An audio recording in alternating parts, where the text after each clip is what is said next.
तो इस कहानी की शुरुआत में हम इस कहानी के मेन कैरेक्टर यूचिरो को देखते हैं, जो कि अपने पेरेंट्स के साथ रहता था, लेकिन किसी वजह से उसके फादर अभी उसे ही मारने की कोशिश कर रहे थे। वो एक साइको है, इसी वजह से वो उसके पीछे एक चाकू लेकर भाग रहे थे। अब यूचिरो डर कर बाहर आता है, जहाँ वो अपने दोस्तों की डेड बॉडी देखता है, जिन्हें देखकर वो घबरा गया था। लेकिन इतने में ही उसके फादर उसे पीछे से चाकू मार देते हैं। उन्हें लगा था कि वो मारा गया, लेकिन वो मरा नहीं था। वो वहाँ से किसी तरह से बचता है और एक ऑर्फनेज में आ जाता है, जहाँ पर उसकी मुलाकात वैसे तो कई सारे बच्चों से होती है, लेकिन उन्हीं में से एक था मीका। और मीका स्पेशल इसीलिए था क्योंकि यूचिरो जब वहाँ पर आया था तब उसने तुरंत ही उसकी तरफ दोस्ती का हाथ बढ़ा दिया। हालांकि यूचिरो खुद को बहुत ही अनलकी मानता है, इसीलिए वो उससे दोस्ती नहीं करना चाहता था, लेकिन फिर धीरे धीरे उनमें दोस्ती हो जाती है। अभी वो कुछ ही टाइम वहाँ ऑर्फनेज में चैन से रह रहा था कि तभी अचानक से उनके शहर में एक नई बीमारी फैलना शुरू होती है, जिसमें 13 साल या उससे बड़े बच्चों की जान अपने आप ही जा रही थी। और उसी समय कुछ लोगों का ग्रुप उनके शहर में आता है। ये नॉर्मल लोग नहीं थे, ये असल में वैम्पायर्स थे। अब यहाँ पर सबको अचानक से मरता हुआ देखकर यूचिरो और उसके दोस्त, जो कि 13 साल से कम उम्र के हैं, वो ऑर्फनेज की तरफ भागते हैं। लेकिन वहाँ पर जो उनका केयर टेकर था वो ऑलरेडी मारा जा चुका था। अब उसी समय वहाँ पर वो वैम्पायर का ग्रुप आ जाता है और उन सभी को पकड़ लेता है। इसके बाद से यूचिरो और उसके दोस्तों को 4 साल के लिए एक कैद में रखा गया। वो जगह तो बहुत बड़ी थी, लेकिन वो एक कैद खाने की तरह थी। उन्हें 4 साल तक अच्छे से ट्रीट किया जाएगा और उनके ब्लड को निकाला जाएगा जब तक कि वो पूरे 13 साल के नहीं हो जाते। यूचिरो यहाँ पर बिल्कुल खुश नहीं था। तभी वो सामने देखता है कि 2 वैम्पायर अभी एक बच्चे के हाथ पर पैर रखते हुए जा रहे हैं। साथ ही वो उस बच्चे को इग्नोर कर रहे थे। यूचिरो को इस पर बहुत गुस्सा आता है, लेकिन वो वैम्पायर उसे ही उठाकर नीचे फेंकने लगते हैं। मीका उन्हें रोकने की कोशिश कर रहा था, पर वो छोटा है, इसीलिए वो कुछ भी कर नहीं पाता। वैसे अब तभी वहाँ पर वैम्पायर प्रिंस आता है, जिसका नाम फेरिड है। वो मीका को बहुत पसंद करता है, मतलब उसका ब्लड उसे काफी पसंद था। इस वजह से वो मीका को अपने मैंसन में बुलाने आया था। वैसे इसके लिए मीका तैयार था, लेकिन इसके बदले वो यूचिरो को माफ करने को कहता है। तो अब यूचिरो को माफ कर दिया जाता है। साथ ही रात को उन्हें बहुत ही अच्छा खाना भी दिया गया था। यूचिरो जानता था कि मीका ने इसके लिए अपना बहुत सारा ब्लड सेक्रीफाइस किया है। अब रात के टाइम पर जब मीका वापस आता है तो यूचिरो उससे यही बात कर रहा था। मीका बताता है कि वो सिर्फ वहाँ इसीलिए नहीं गया था कि वो यूचिरो को बचाना चाहता है, बल्कि उसके वहाँ पर जाने का एक और कारण है। उसे वहाँ पर अभी एक गन मिली है और साथ ही साथ एक मैप भी, जो कि यहाँ से बाहर निकलने का है। वो सभी को जगाते हैं और निकलने का प्लान बनाते हैं।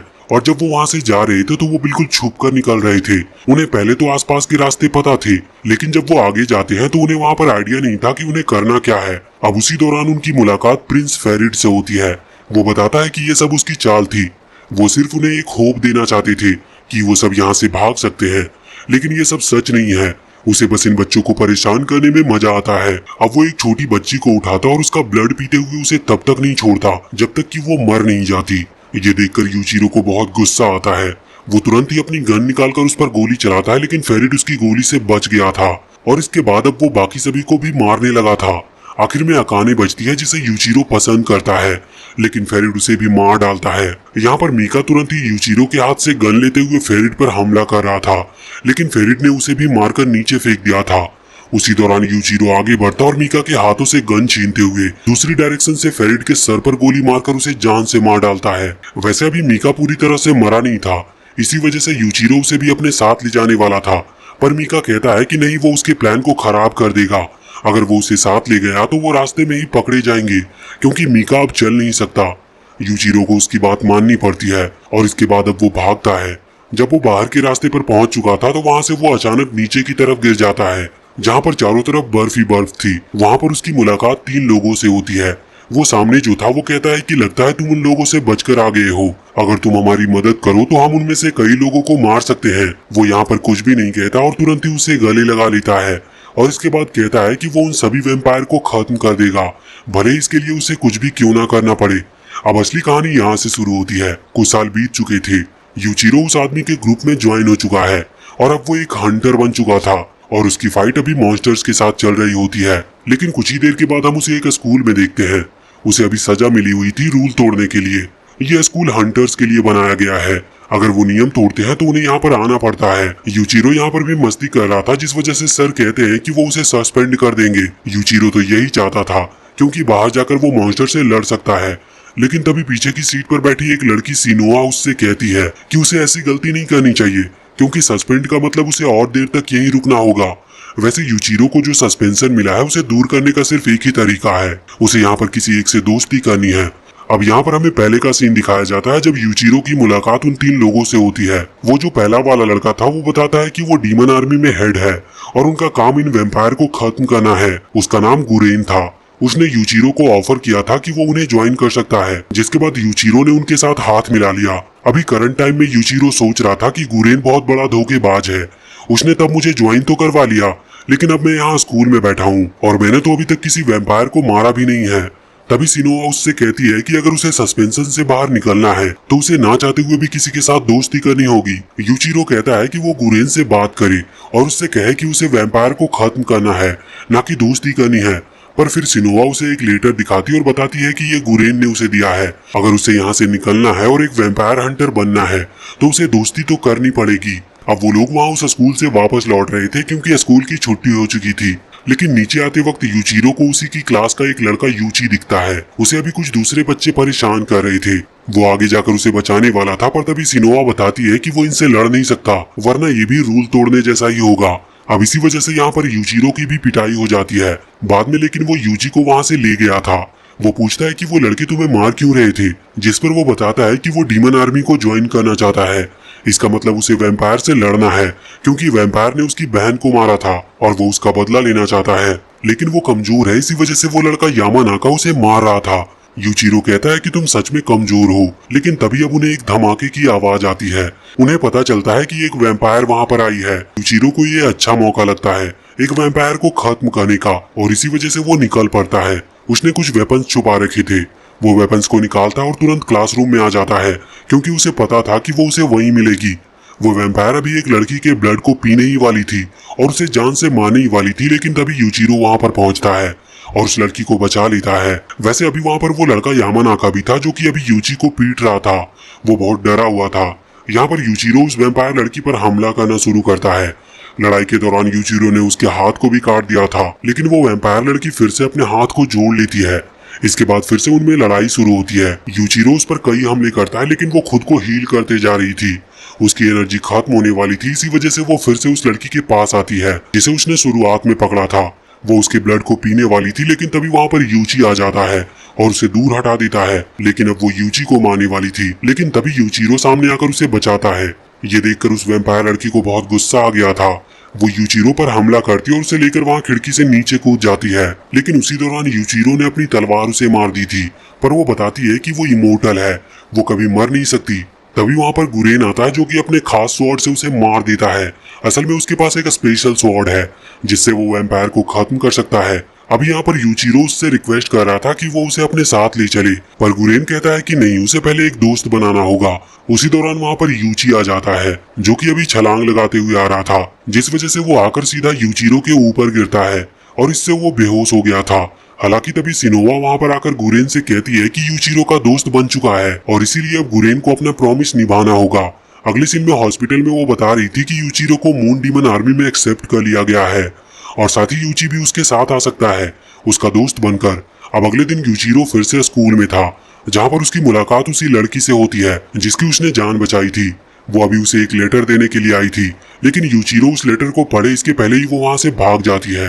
अब तभी वहाँ पर सिनोआ आती है, जो कि उसे चिढ़ा रही थी। हालांकि यूचिरो कहता है कि मैंने अब जब डीमन आर्मी ज्वाइन कर ली है तो आखिर यहाँ स्कूल में मैं क्या कर रहा हूँ। सिनोआ बताती है कि तुम्हारी ट्रेनिंग अभी तक पूरी नहीं हुई, तुम्हें अब यहाँ पर वैम्पायर एक्सटर्मिनेशन यूनिट के बारे में बताया जाएगा। वो तभी अपने हाथों से एक चाबी निकालती है, जो कि एक डीमन था। वो डीमन एक वेपन में बदल जाता है। वो कहती है कि तुम्हें इसी तरह का वेपन मिलेगा। यूचिरो तुरंत ही अपनी तलवार निकालकर उससे लड़ने के लिए तैयार था। वो सोच रहा था कि वो उसके वेपन को छीन करके वैम्पायर से लड़ सकता है, पर सिनोआ बताती है कि उसके वेपन को वो यूज नहीं कर सकता, क्योंकि उन्हें खुद के वेपन मिलते हैं जो कि उनके ऑर्डर को फॉलो करे और उनकी बात माने। लेकिन यूचिरो फिर भी उससे लड़ रहा था उसके स्ट्रेंथ को देखने के लिए, पर यूचिरो को पता चलता है कि वो बहुत ही ज्यादा ताकतवर है और उसका कोई भी अटैक उस पर काम नहीं करता। यहाँ तक कि सिनोआ तो अभी अपनी पूरी पावर का इस्तेमाल भी नहीं कर रही थी। अब कुछ देर के बाद उनकी मुलाकात उसी लड़के यामानाका से होती है। वो कहता है कि उन्हें उनकी हेल्प चाहिए। वो माफी भी मांग रहा था। असल में जो उसका तीसरा साथी था वो फॉरबिडन चेम्बर में चला गया है। यहाँ पर सिनोआ यूचिरो को बताती है कि ये वही जगह है जहाँ पर वैम्पायर एक्सटर्मिनेशन यूनिट के न्यू मेंबर की ट्रेनिंग की जाती है। हालांकि वहां पर डीमंस रहते हैं इसलिए वो जगह खतरनाक है, लेकिन यूचिरो नहीं सुनने वाला था। वो तुरंत वहां पर पहुंचता है। अभी सिनोआ उसे रोक रही थी और कह रही थी कि यहाँ पर जो लोग पहले से जा चुके हैं इनके पास डीमन की पावर है और सिर्फ वही वहां पर जा सकते हैं, और अगर दूसरे गए तो उन पर डीमन हावी हो जाएगा। और यही सेम चीज उस यामानाका के दोस्त के साथ हुई थी। लेकिन फिर भी अब यूचिरो उस पर हमला करता है। वो उसके वेपन को लेने की कोशिश कर रहा था क्योंकि ये वेपन वो खास वेपन है जिसके अंदर डीमन की पावर है। सिनोआ उसे ऐसा करने से मना करती है क्योंकि इससे यूचिरो डीमन के कब्जे में आ जाएगा, पर वो उसकी बात नहीं मानता। वो तुरंत ही वहां पर जाता है और फाइट करते हुए उस एक्स को ले लेता है। लेकिन इसी दौरान वो वहां पर पास्ट में आ चुका था जहां उसके ऑर्फनेज के सारे दोस्त थे।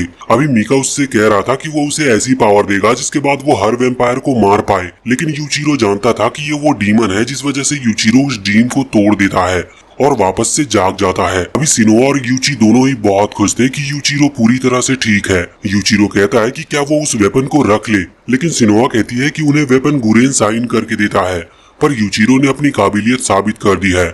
इस वजह से अब वो फॉरबिडन चेम्बर में आकर ट्रेनिंग जरूर कर सकता है।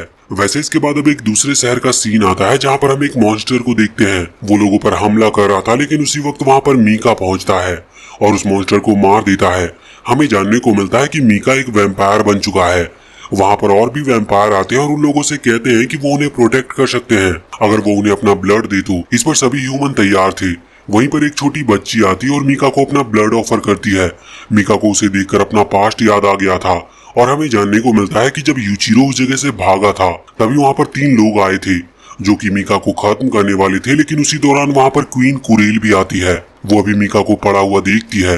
हालांकि मीका मरने वाला था, लेकिन वो कहती है कि उसे मीका चाहिए। इसी वजह से फिर वो उसे अपना ब्लड दे देती है, जिसकी वजह से मीका तब से एक वैम्पायर बन गया है। वैसे इसके बाद अब हम यूचिरो को देखते हैं।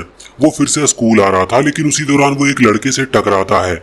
वो लड़का इतना गुस्से वाला था कि वो तुरंत ही उसे एक पंच मार देता है। हालांकि वो उसे जवाब नहीं देता। बाद में यूची और सिनोआ उससे पूछ रहे थे कि उसके चेहरे पर कैसे चोट लगी, लेकिन वो बताता नहीं कि उसकी फाइट हुई थी। अब इसके बाद वो अपनी क्लास में पहुंचता है जो कि अभी गुरेन लेने वाला था। यहाँ पर पहले तो वो एक स्पीच देता और इसके बाद अपनी सीट पर जाता है, लेकिन वहाँ उस सीट पर वही लड़का बैठा था जिसने यूचिरो को मारा था। अब यूचिरो को भी गुस्सा आ रहा था, इस वजह से उन दोनों में फाइट होती है, लेकिन गुरेन उन दोनों को ही पीटते हुए वहाँ से दूर फेंक देता है और कहता है कि उन्हें क्लास में नहीं लड़ना चाहिए। वैसे बाद में उनकी मुलाकात एक नई इंस्ट्रक्टर से होती है जो कि उनका एक टेस्ट ले रही थी। इसमें उन्हें 2 लोगों की टीम बनाकर कुछ रोबोटिक टाइप मॉन्स्टर से लड़ना है। यहाँ पर सभी की टीम बन जाती है, लेकिन यूचिरो को कोई भी नहीं मिला था और आखिर में सिर्फ किमीजुकी ही बचा हुआ था। इसी वजह से उसे किमीजुकी के साथ ही टीम बनानी पड़ती है। फाइट के दौरान अचानक से किमीजुकी को पता चलता है कि उसकी बहन की तबीयत बहुत खराब है, जो कि अभी हॉस्पिटल में है, लेकिन वो फाइट पर ध्यान दे रहा था। पर यूचिरो कहता है कि तुम पागल हो क्या, तुम्हें अभी वहां जाना चाहिए। अब अगले सीन में हम देखते हैं कि वो वहां पर पहुंच चुका था। डॉक्टर बताते हैं कि अभी तो उसकी सिस्टर ठीक है, लेकिन वो वायरस उसकी बॉडी पर हावी हो रहा है। अब बाद में यूचिरो और किमीजुकी दोनों ही इस बारे में बात कर रहे थे क्योंकि उनके हाथ बंधे हुए हैं, इसी वजह से वो दूर नहीं जा सकते थे। आज पूरे दिन उन्हें इसी तरह से हाथ बांध कर रहना होगा, इसी वजह से उनकी दोस्ती हो जाती है। अगले सीन में हम देखते हैं कि जब यूचिरो के हाथ खुल चुके थे तो वो वहां पर आकर गुरेन पर हमला कर देता है। वो उससे डिमांड करता है कि उसे एक वेपन चाहिए जो कि वैम्पायर को खत्म कर पाए। गुरेन उससे कहता है कि ठीक है, वो उसे वेपन दे देगा, लेकिन अगले ही अटैक में उसने यूचिरो को बेहोश कर दिया था। यूचिरो जब वापस लौटता है तो उसे लगता है कि गुरेन मजाक कर रहा है, लेकिन सिनोआ उसे बताती है कि गुरेन कभी अपनी प्रॉमिस नहीं तोड़ता। अगले दिन जब गुरेन उनकी क्लास में आता है तो यूचिरो वेपन की डिमांड करता है और वहीं किमीजुकी भी अपने लिए एक वेपन की डिमांड कर रहा था। पर उसी टाइम गुरेन उनको मारते हुए कहता है कि पहले उन्हें अपने गुस्से पर काम करना चाहिए। वैसे वो इंस्ट्रक्टर से पूछता है कि क्या उनके हिसाब से कोई ऐसा है जिसे इस वेपन टेस्ट के लिए चुना जा सके, तो वो बताती है कि यूची को चुना जा सकता है क्योंकि उस पर डीमन स्पिरिट्स की एनर्जी का कोई असर नहीं होता। टेस्ट लेने के लिए गुरेन ने अपनी तलवार नीचे लगा दी थी। सभी बच्चे बेहोश हो जाते हैं और सिर्फ कुछ ही बच्चे खड़े हुए थे, जिनमें से एक यूची भी था। अब उन सभी को एक टेस्ट के लिए ले जाया जाता है। रास्ते में गुरेन ये बात जानता था कि यूची सच में कमजोर है क्योंकि उसे लड़ने का बिल्कुल एक्सपीरियंस नहीं है और वो डरता भी है, लेकिन एक डीमन को अपने वश में कर लेना उसके लिए बहुत अच्छा होगा अगर उसकी कभी वैम्पायर से फाइट होती है तो। वैसे अब वो वहां पर पहुंचते हैं जहां उन्हें वो टेस्ट देना था, पर वहां पर बहुत सारे डीमन हेड लगे हुए थे। अभी गुरेन उन्हें पहले ही वार्निंग देता है कि अगर उन्होंने गलती की तो वो डीमन के वश में आ जाएंगे। अब यहाँ पर जब वो टेस्ट दे रहे थे तो हम सबसे पहले यूचिरो को देखते हैं। वो डीमन के सामने था। वो डीमन उससे कह रही थी कि वो उसे पावर दे सकती है, लेकिन इसके लिए यूचिरो को उसके वश में आना होगा, पर वो इसके लिए तुरंत मना कर देता है। अब वो डीमन उसे बांधकर उसकी दोस्तों की इमेज दिखाती है, जो कि उससे कह रहे थे कि अगर उसे स्ट्रांग बनना है तो उसे इस डीमन की बात मान लेनी चाहिए। लेकिन यूचिरो इस ड्रीम को भी तोड़ने में कामयाब रहता है। बाद में उसकी उस डीमन से मुलाकात होती है जिसका नाम था सीरामारू। वो कहती है कि इतनी बात करने के बाद मैं तुम्हें लाइक करने लगी हूँ। मैं तुम्हें अपनी पावर दूंगी, लेकिन सिर्फ एक शर्त पर कि तुम जब भी कभी किसी वैम्पायर को देखोगे तो तुम्हें उसे खत्म करना होगा, चाहे वो कोई भी क्यों ना हो। इस पर यूचिरो को कोई तकलीफ नहीं थी, क्योंकि वो तो यही चाहता है कि इस दुनिया के सारे वैम्पायर मारे जाए। इस पर सीरामारू कहती है कि ठीक है, तो जब भी तुम एक वैम्पायर को मारने में नाकाम होगे तब मैं तुम्हारी बॉडी पर कब्जा कर लूंगी। यूचिरो इस शर्त के लिए मान जाता है। वैसे अब इसके बाद वो वापस से जाग गया था। उसकी मुलाकात किमीजुकी से होती है, जो कि पहले ही अपनी डीमन स्पिरिट को वश में कर चुका है। इसके बाद फिर हम यूची को देखते हैं। वो अभी अपनी ड्रीम में था। वहां पर उसकी मुलाकात अपनी बहन से होती है, जो कि असल में वही डीमन थी। वो उसे बता रही थी कि यूची कितना कमजोर है और वो खुद से कभी उस वैम्पायर को नहीं हरा पाएगा जिसने उसकी बहन को मारा है, और इसीलिए अगर वो चाहे तो इसमें वो डीमन उसकी मदद कर सकती है। यूची डरा हुआ था, इसीलिए वो हाँ कर देता है, जिस वजह से उस डीमन का उसकी बॉडी पर कब्जा हो गया था। अभी यूची जब जागता है तो वो डीमन उस पर हावी थी और यहाँ पर कुछ भी किया नहीं जा सकता था। इस वजह से गुरेन कहता है कि हमें यूची को खत्म करना होगा। यूची भी उन पर हमला कर रहा था, लेकिन यूचिरो और किमीजुकी किसी तरह से उसके अटैक्स को रोकते हैं। वो उनके दोस्त हैं, इस वजह से वो उसे मारना नहीं चाहते थे। लड़ाई के दौरान यूचिरो अपनी तलवार को अलग फेंक देता है। अभी यूची ने उसकी तरफ अपना स्पेशल वेपन तान रखा था, लेकिन यूचिरो के कॉन्फिडेंस की वजह से वो वहां से नहीं हटता और अचानक से यूची भी अपने सेंसेस वापस से रीगेन कर लेता है और अब वो नॉर्मल हो चुका था। वो तुरंत ही यूचिरो के पास आकर उसे गले लगा लेता है। तभी गुरेन वहां पर आकर यूचिरो को किक करता और कहता है कि उसे अपने वेपन इस तरह से नहीं फेंकना चाहिए। साथ ही वो यूची से कहता है कि उसे भी अब थोड़ा ताकतवर बनना होगा, इस तरह से वो किसी भी वैम्पायर से लड़ नहीं सकता। वैसे गुरेन को यूचिरो के ड्रीम के बारे में भी पता था। इस वजह से जब वो उठता है तो वो उससे कहता है कि उसे अब अपने पुराने दोस्तों को भूलना होगा, क्योंकि अब ये नए दोस्त ही उसकी फैमिली है। वैसे हमें ये जानने को मिलता है कि अभी पास के ही सिटी में वैम्पायर्स दिखे थे, इसी वजह से वो लोग वहां पर जा रहे होते हैं। अपने पहले मिशन के लिए वो अगले ही दिन ट्रेन से जा रहे होते हैं। यूचिरो सिनोआ से पूछता है कि वो हमेशा उसका पीछा क्यों करती है, तो वो बताती है कि उसे असाइन किया गया था उस पर नजर रखने के लिए, जिससे कि यूचिरो कोई भी गलती ना करे, क्योंकि उसके अंदर वैम्पायर को मारने का पागलपन है। वैसे अब इसके बाद वो दोनों ही वहां उस जगह पर पहुंचते हैं जहां उन्हें बुलाया गया था। वहां पर उनकी मुलाकात किमीजुकी और यूची से होती है और उसी दौरान वहां पर एक और लड़की मित्सुबा आती है।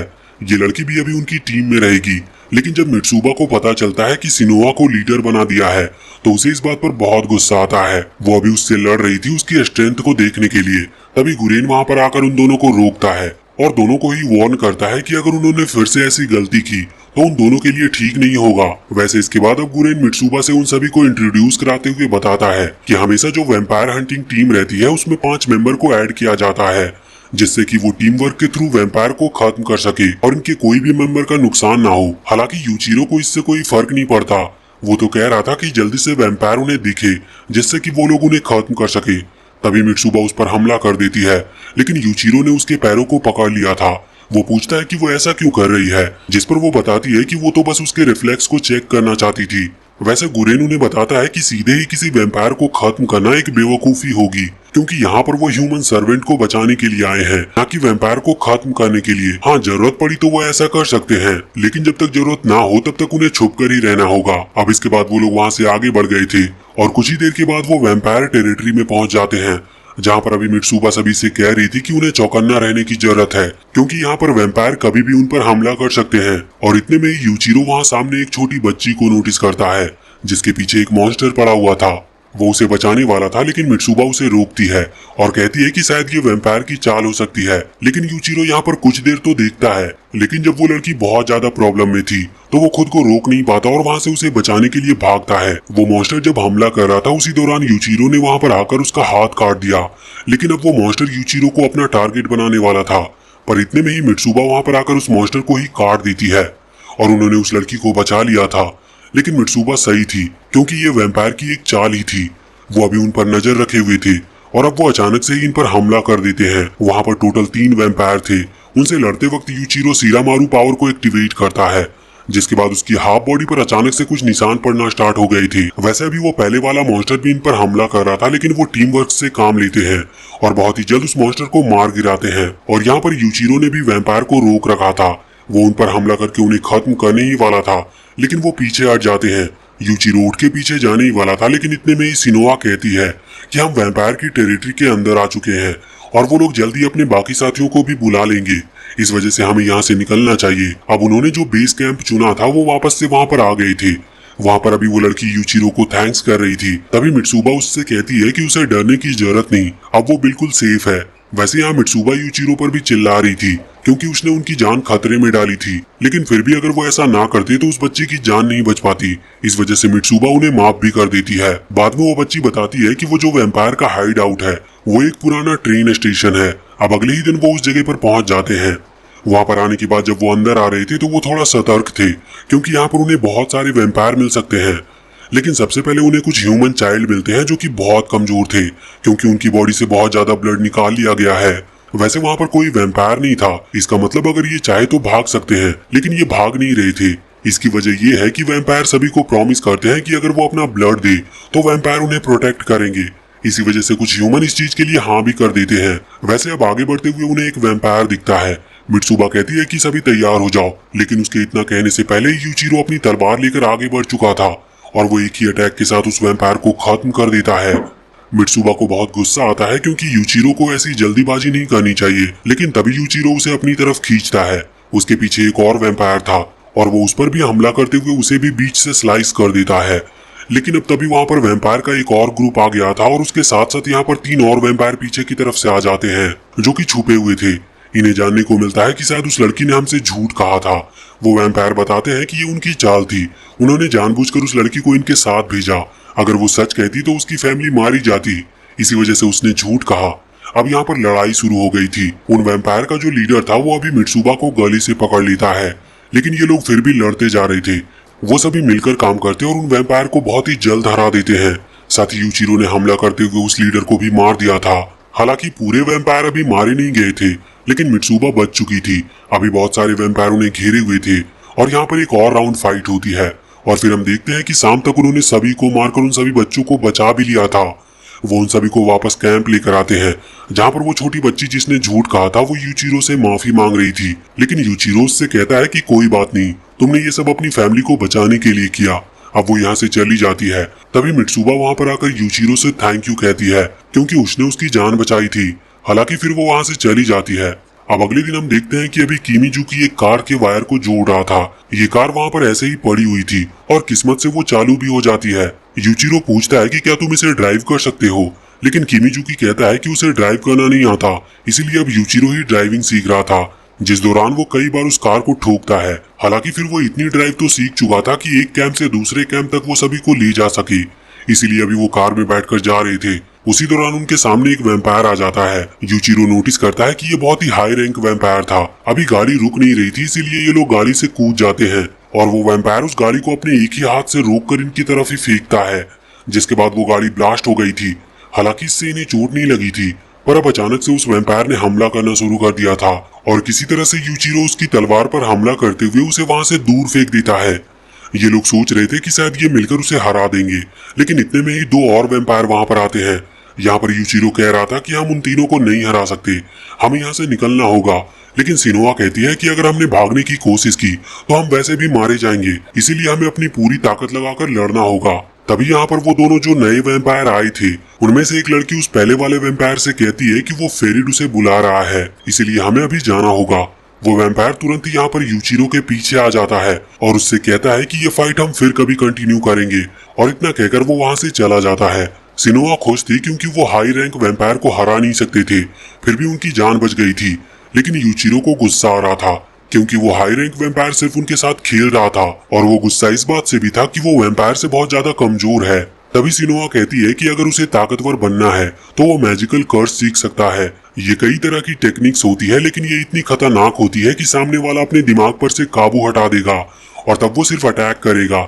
इससे उसकी टीम को भी नुकसान हो सकता है, इसीलिए सिनोआ कह रही थी कि उसे अभी इसके बारे में नहीं सोचना चाहिए। वैसे इसके बाद अब वो अपनी फैसिलिटी जहाँ पर वो रुक रहे थे वहीं पर चले आए थे, लेकिन वहां पर हम देखते हैं कि अभी कुछ हेलीकॉप्टर्स आ रहे थे जो कि अननोन थे। इस वजह से वो लोग उन पर हमला करना शुरू कर देते हैं। उन पर हमला करने के बाद उन्होंने लगभग सारे हेलीकॉप्टर्स गिरा दिए थे, लेकिन कुछ हेलीकॉप्टर उन्हें डॉज भी कर रहे थे। उसी दौरान एक बड़ा सा प्लेन आकर वहां पर टकराता है। उस प्लेन के अंदर से दो वैम्पायर निकलते हैं और आसपास देखकर कहते हैं कि सब कुछ सही है, इसीलिए अब उससे बाकी वैम्पायर भी निकलने लगते हैं। जब यूचिरो और उसका ग्रुप यहाँ पहुंचता है तो वो समझ जाते हैं कि उन पर हमला हुआ है। अब ये भी उनकी मदद करने लग गए थे, लेकिन वहां पर बहुत ज्यादा वैम्पायर्स थे।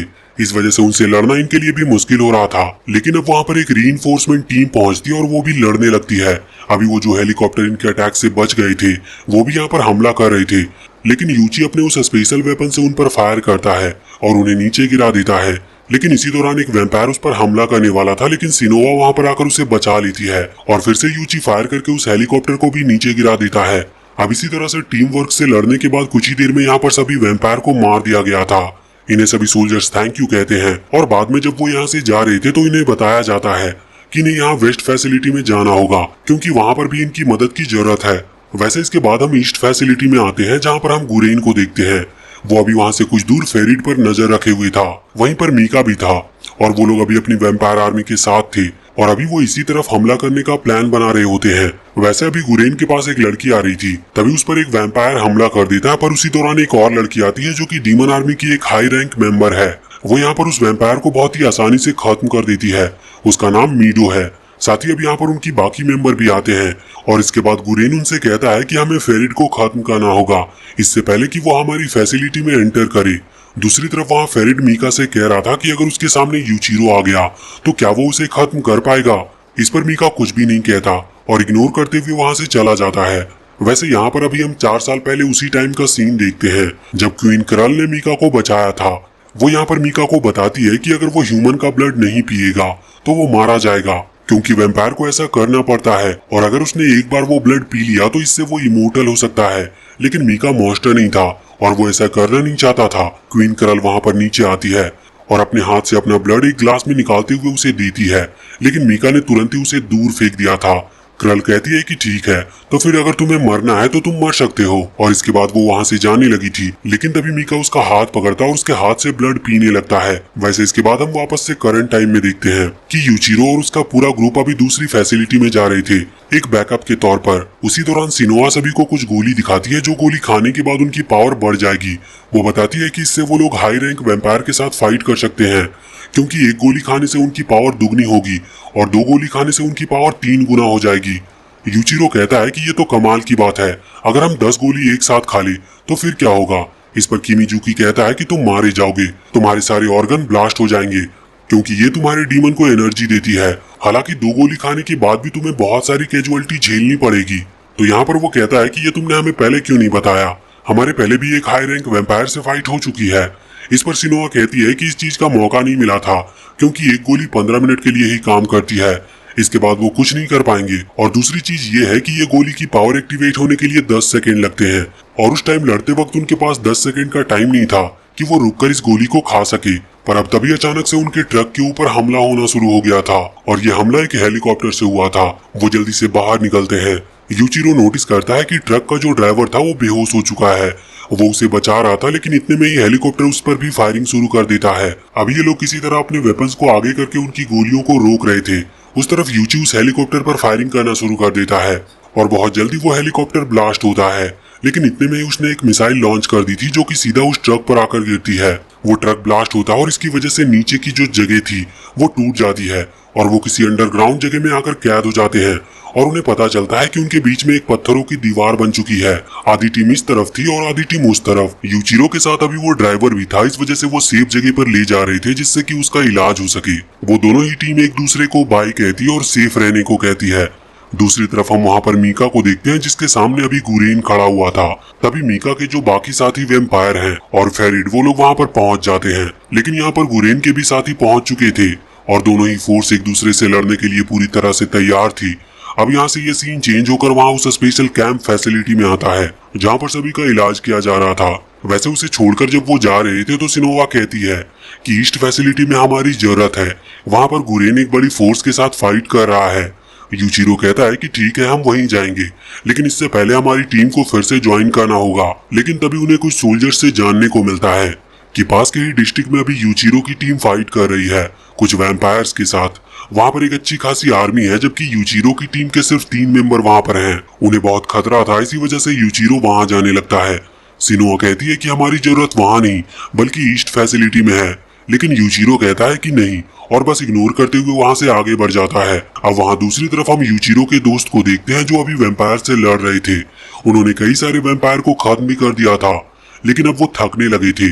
तभी वहाँ पर यूचिरो और सिनोआ पहुँचते हैं और उन्हें बचा लेते हैं। अभी किमीजुकी कह रहा था कि तुम यहाँ पर क्या कर रहे हो, तुम्हें वहाँ ईस्ट फैसिलिटी में जाना चाहिए था, लेकिन यूचिरो कहता है कि जब उसे पता चला कि वो लोग खतरे में हैं तो वो खुद को रोक नहीं पाया। इसके बाद अब वो मिलकर वहाँ से ईस्ट फैसिलिटी की तरफ निकल चुके थे। अब हम यहाँ पर ईस्ट फैसिलिटी में आते हैं, जहाँ पर हम देखते हैं कि अभी गुरेन की फोर्स की और फेरिड की फोर्स की फाइट चल रही थी, लेकिन वैम्पायर बहुत ज्यादा है, इस वजह से इन पर हावी पड़ रहे थे। वो गुरेन अभी यूरी के पास आता है। यूरी उससे कहती है कि इन वैम्पायर को हम संभालते हैं और तब तक तुम फेरिड को खत्म करो। अगर वो मारा गया तो इनका मोटिवेशन डाउन हो जाएगा।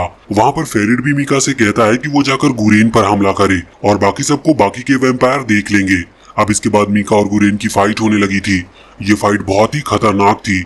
इस दौरान गुरेन कुछ तालिस्मान का इस्तेमाल करता है। उसने एक तालिस्मान यहाँ पर मीका के सर पर लगा दिया था, जिसके बाद मीका अपनी पावर का इस्तेमाल नहीं कर पा रहा था। तभी अचानक से उसे कैद कर लिया जाता और वहाँ पर एक धमाका होता है, लेकिन उस धमाके के बाद भी किसी तरह से मीका सरवाइव कर गया था। लेकिन ये उनकी चाल थी, क्योंकि वो उसे जिंदा पकड़ना चाहते थे।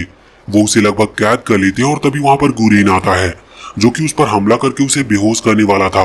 पर इतने में ही फेरिड वहाँ पर आकर मीका को बचा लेता है और गुरेन को पंच करते हुए वहाँ से दूर फेंक देता है। अब गुरेन की हालत बहुत खराब थी और यहाँ पर वो एक और पिल खाने ही वाला था। यूरी उसे ऐसा करने से मना करती है, क्योंकि ऐसा करने से उसकी जान भी जा सकती है और ये बहुत खतरनाक हो सकता है। लेकिन गुरेन कहता है कि अगर मैंने ये पिल नहीं खाई तो हम सभी वैसे भी मारे जाएंगे। अभी वो पिल खाने ही वाला था, लेकिन इतने में ही मीका उस पर हमला कर देता है और उसके सामने तलवार रखकर उसे तलवार मार देता है। साथ ही अब वो उसे पूरी तरह खत्म करने वाला था, लेकिन इतने में ही यूचिरो और उसकी टीम वहां पर पहुंच जाती है। अभी जब यूचिरो यहाँ गुरेन को बचाने के लिए आ रहा था तो मीका ने यूचिरो को देखकर उसे पहचान लिया। मीका अपनी जगह से हिल भी नहीं पाता। इसी दौरान यूचिरो उसे तलवार मार देता है। गुरेन कहता है कि अपनी तलवार की कर्स पावर को एक्टिवेट करो, इससे मीका पूरी तरह से मारा जाता। लेकिन उसी दौरान यूचिरो ने भी मीका को पहचान लिया था, इसीलिए वो ऐसा करने में नाकाम रहता है। मीका वहां से दूर हटकर बच गया था, लेकिन गुरेन यूचिरो को मारता है और कहता है कि आखिर उसने कर्स पावर का इस्तेमाल क्यों नहीं किया। लेकिन यूचिरो अभी भी मीका को देखकर हैरान था और कहीं खोया हुआ था। लेकिन तभी गुरेन को खांसी आती है और उसके मुंह से खून निकलता है। यूचिरो उसे देखता और उससे पूछता है कि वो ठीक तो है, लेकिन गुरेन उसे फिर से पंच करता और कहता है कि उसे अपने सपनों से बाहर आना होगा। तभी यूचिरो के दोस्त आकर पूछते हैं कि क्या हुआ, तो वो बताता है कि मीका असल में उसका बचपन का दोस्त है, इसी वजह से वो उसे मार नहीं पाया। अभी मीका और यूचिरो एक दूसरे की तरफ बढ़ रहे थे, लेकिन तभी फेरिड वहां पर आकर मीका से कहता है कि ह्यूमन तुम्हें मैनिपुलेट करने की कोशिश कर रहे हैं, तुम यूचिरो को मार दो। लेकिन इस चीज से मीका को गुस्सा आ जाता है और वो तुरंत ही फेरिड की गर्दन पकड़ लेता है। फेरिड कहता है कि ठीक है, हम यूचिरो को नहीं मारेंगे, मैं उसे अपने जैसा ही वैम्पायर बनाऊंगा। लेकिन इस पर भी मीका हाँ नहीं करता। फेरिड कहता है कि ठीक है, तो तुम उसके सारे दोस्तों को मार दो, हम उसे जिंदा छोड़ देंगे। अब मीका ने अपनी पावर को एक्टिवेट कर लिया था। ये लोग फिर से लड़ने के लिए तैयार थे, लेकिन इतने में ही वहां पर और वैम्पायर का ग्रुप आ जाता है। यहाँ पर क्राउली भी था। इस वजह से वो यूचिरो और उसके ग्रुप को वहां से जाने को कहता है, लेकिन यूचिरो वहां से जाना नहीं चाहता था, पर उसके दोस्त उसे मनाकर किसी तरह से ले जाने लगते हैं। उसी दौरान फेरिड दौड़ते हुए उनके साथ, लेकिन सही वक्त पर फेरिड वहां से हट गया था, बल्कि वो गुरेन पर ही पंच भी कर देता है और उसे वहां से बहुत दूर फेंक देता है। इधर सभी की हालत बहुत खराब थी, क्योंकि वो वैम्पायर उन पर भारी पड़ रहे थे। इधर फेरिड भी अभी गुरेन को खत्म करने वाला था, लेकिन यूचिरो तभी बचाने के लिए आता है, लेकिन उसी वक्त फेरिड वहां से गायब हो गया था। मीका यूचिरो को पकड़ता और उसे वहां से ले जाने लगता है। यूचिरो कह रहा था कि आखिर तुम वैम्पायर का साथ कैसे दे सकते हो, उन्होंने हमारे दोस्तों को मारा था। लेकिन इस पर मीका कहता है कि ह्यूमन भी अच्छे नहीं है, वो भी इस धरती को खत्म करने वाले हैं, तुम्हें उन इंसानों से भी दूर जाना होगा। यूचिरो को ये सब बात तो कुछ भी समझ में नहीं आ रही थी, लेकिन उसे अभी अपने दोस्तों को बचाना था। वो देखता है कि सभी वैम्पायर उसके दोस्तों को पकड़ रहे हैं और अगर उसने बचाने में देरी की तो उसके सारे दोस्त मारे जाएंगे। यूचिरो वहां से जाना चाहता था, लेकिन मीका उसे पकड़ लेता है। वो कहता है कि नहीं, तुम्हें देखता है कि उसके दोस्त मरने ही वाले हैं। वो चिल्लाता है और अचानक से उसकी एक आंख से खून निकलने लगता है। हम उसके स्पिरिट वर्ल्ड में आते हैं, जहाँ पर सीरा मार यूचिरो की बॉडी के अंदर एक और मॉन्स्टर है जो कि अब बाहर निकलने को तैयार हो रहा है। वो ये सब सुन जैसी चीजें निकलना शुरू हो गई थी, वो खतरनाक मॉन्स्टर की तरह लग रहा था और उसका खुद पर भी कंट्रोल नहीं था।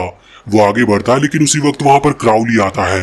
हालांकि वो एक हाई रैंक वैम्पायर है, लेकिन फिर भी अब वो यूजीरो के सामने टिक नहीं पाता।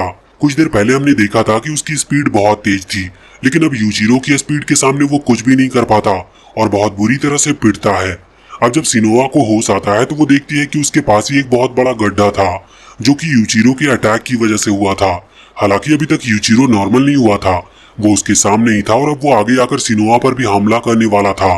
तभी उसके अटैक के सामने मीका आ जाता है। इस वजह से यूजीरो की तलवार यहाँ मीका को लग गई थी, लेकिन वो मरा नहीं था, पर उसने सिनोआ को बचा बॉडी के अंदर आ जाती है और वो पूरी तरह से ठीक हो जाता है। अभी फेरिड उसे ही देख रहा था, लेकिन गुरेन उससे कहता है कि वो उनकी चाल में फंस गया, क्योंकि यूजीरो तो सिर्फ एक डिस्ट्रैक्शन के लिए था। तभी वहाँ दूर से कुछ छुपे हुए डीमन आर्मी के मेंबर अपनी मिस्टीरियस पावर से फेरिड और बाकी वैम्पायर पर हमला करते हैं। हालांकि उनमें से कुछ ने सरवाइव कर लिया था, पर तभी वहाँ पर एक आ जाता है। वहाँ उनका लीडर जैसे ही पहुंचता है, वो कहता है कि हमें सभी वैम्पायर को कैद करना है। इसके बाद का सीन कुछ दिन के बाद का आता है। हम सिनोआ को देखते हैं, जो कि अभी एक लैब में जा रही थी। वहाँ पर उसे अंदर नहीं जाने दिया जा रहा था। वो बताती है कि वो एक्सटर्मिनेशन यूनिट का हिस्सा है, लेकिन फिर भी वो उसे अंदर नहीं जाने देते। इसके बाद अब वो एक सिंबल दिखाते हुए बताती है कि वो भी हिरागी फैमिली से बिलोंग करती है। इसके बाद उसे अंदर आने दिया जाता है। पहले तो वहाँ पर बहुत सारे जेल थे जिनमें वैम्पायर कैद हैं। इसके बाद अंदर अभी कुछ साइंटिस्ट वैम्पायर के ब्लड पर रिसर्च कर रहे थे। वहीं पर उसे गुरेन मिलता है, जिससे वो यूजीरो के कंडीशन के बारे में बात करती है। लेकिन गुरेन कहता है कि वो सिर्फ एक लैब सब्जेक्ट है, उसे हमने पावर दी जिससे हम सिर्फ इसका इस्तेमाल कर सके। अभी हमें उसकी कोई जरूरत नहीं है। वैसे अब जब सिनोआ जा रही थी तो वो बताता है कि उसने जितनी पिल खाई थी उस हिसाब से उसे जल्दी होश आ जाएगा, क्योंकि इस बात को एक हफ्ता बीत चुका है। यूजीरो पूरे एक हफ्ते से बेहोश था। इस वजह से सिनोआ को उसकी चिंता हो रही थी। इधर अब हम पहले का सीन देखते हैं, जब हिरागी फैमिली वहां पर पहुंची थी। तब फेरिड मीका से कहता है कि हम सभी को जाना होगा। मीका यूजीरो के बिना नहीं जाना चाहता था, पर फेरिड उसे गले से पकड़कर उठाता है और कहता है कि ये समय इस तरह की बातें करने का नहीं। अब वो लोग वापस चले गए थे। अभी के टाइम में मीका भी कुछ मशीन के अंदर से बाहर निकल रहा था। वहाँ उसके साथी भी थे। वो उससे यूजीरो के बारे में पूछते हैं, लेकिन मीका उन्हें इग्नोर करता है। तभी एक साथी कहता है कि आखिर यूजीरो को तब हुआ क्या था।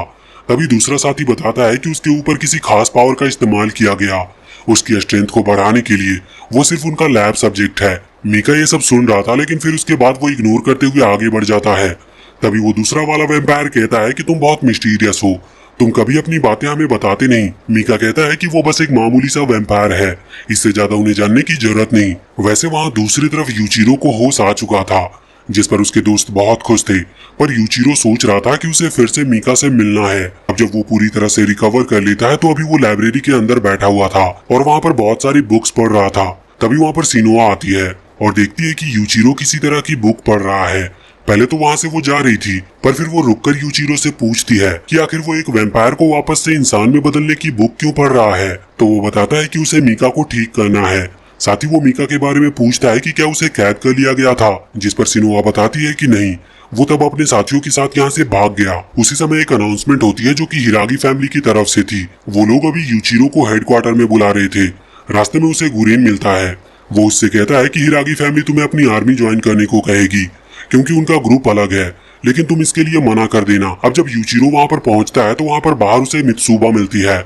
उसे यहाँ पर प्रमोशन के लिए बुलाया गया था, लेकिन मित्सुबा खुद को प्रमोट नहीं करवाना चाहती थी, क्योंकि उसके हिसाब से वो इस लायक नहीं है। पर यूजीरो उसे समझाता है कि नहीं, वो इस लायक है, इसी वजह से उसे प्रमोशन मिला है। अंदर आने के बाद यूजीरो को सामने एक वैम्पायर दिखता है जो उस पर हमला कर रहा था, पर यूजीरो उसे तुरंत ही खत्म कर देता है। दरअसल ये हिरागी फैमिली ने की थी, यूजीरो की लॉयल्टी को चेक करने के लिए। वैसे अब यहाँ पर हिरागी फैमिली का लीडर यूजीरो को लड़ने के लिए चैलेंज करता है। उसकी पावर देखने के लिए वो दोनों फाइट करते हैं। यहाँ पर यूजीरो को अपना स्पेशल पावर को एक्टिवेट करने से मना कर दिया गया था। लड़ाई के दौरान यूजीरो बहुत ही जल्द हार जाता है। हालांकि जब वो लीडर वापस लौट रहा था तब यूजीरो गुस्से में उस पर हमला करता है, क्योंकि उसने उसे कमजोर कहा था। पर ये चीज उस लीडर को अच्छी लगती है। वो उसके अटैक को रोककर अपने भाई से कहता है कि अब वो उससे लड़े। उसका भाई जब यूजीरो से लड़ता है तो वो भी उसे हरा ही देता है, लेकिन इसमें उसे भी थोड़ी सी प्रॉब्लम हुई थी। लेकिन अभी वो भी यूजीरो को कमजोर कह रहा था और ये भी कह रहा था कि गुरेन ने आखिर तुम्हें वो स्पेशल वेपन यूज करना क्यों नहीं सिखाया। यूजीरो पूछता है कि आखिर उसका टेस्ट क्यों लिया जा रहा है। तो इस पर वो लीडर बताता है कि उन्हें शक है कि उनके बीच में एक स्पाई है जो कि वैम्पायर के लिए काम करता है। इसी वजह से वो उसका पता लगाने की कोशिश कर रहे हैं। अगले सीन में वो यूचिरो को एक जगह पर बंद करते हैं और बताते हैं कि उन्होंने किमीजुकी और यूची को पहले ही कैद करके रखा है। अगर यूचिरो ने सब कुछ सच नहीं बताया तो वो उन्हें टॉर्चर करेंगे। वैसे अगर वो ऐसा नहीं चाहता तो यहाँ पर हिरागी फैमिली का लीडर कायोरिटो उससे पूछता है कि बताओ कि आखिर तुम घुरेन का साथ क्यों दे रहे हो, जबकि तुम हमारी इतनी पावरफुल फैमिली को भी ज्वाइन कर सकते हो। यूचिरो बताता है कि जब वो वैम्पायर टेरिटरी से भागा था तब वो एक ऑर्फनेज में था, लेकिन गुरेन ने उसे संभाला। पर तभी कायोरिटो कहता है कि गुरेन खुद ही ऑर्फनेज के बच्चों पर रिसर्च करता है जिससे कि वो उनकी हिडन एबिलिटी का पता लगा सके। ये सुनकर यूचिरो हैरान था, उसे कुछ भी समझ नहीं आ रहा था। पर कायोरिटो यूचिरो से अपनी फैमिली ज्वाइन करने को कहता है, पर यूचिरो कहता है कि नहीं, वो ऐसा नहीं करना चाहता और उसके दोस्तों को आजाद कर दिया जाए, क्योंकि अब उसने सबको सच बता दिया है। उसके दोस्त आजाद तो हो जाते हैं पर वो बेहोश हो गए थे क्योंकि वो बहुत देर से कैद हैं। यूचिरो उन्हें उठाकर बाहर ला रहा था जहाँ पर उसकी मुलाकात मित्सुबा से होती है। वो पूछती है कि क्या हुआ, तो वो उसे सच नहीं बताता। तभी वहाँ पर गुरेन आता है। यूचिरो उसके पास आता है और उससे कहता है कि वो उसकी हिडन पावर को कैसे एक्टिवेट कर सकता है। साथ ही वो ये भी कहता है कि उसने हिरागी फैमिली को मना कर दिया है, लेकिन इसके बदले गुरेन को मीका को बचाना होगा। इसके बाद हम उन वैम्पायर के पास आते हैं जहाँ पर हम मीका को देखते हैं। वो भी बहुत प्रॉब्लम में था क्योंकि वैम्पायर बनने के बाद से उसने कभी भी किसी इंसान का खून नहीं पिया है और वैम्पायर को ये चीज बहुत जरूरी होती है। वो अभी खुद पर कंट्रोल नहीं कर पा रहा था। तभी सामने फेरिड एक छोटे से बच्चे को गले से उठाता और मीका से कहता है कि वो इसका ब्लड पी सकता है। मीका तुरंत वहाँ से भागता और फेरिड का हाथ पकड़कर उसे वहाँ से जाने को कहता है। फेरिड चला गया था।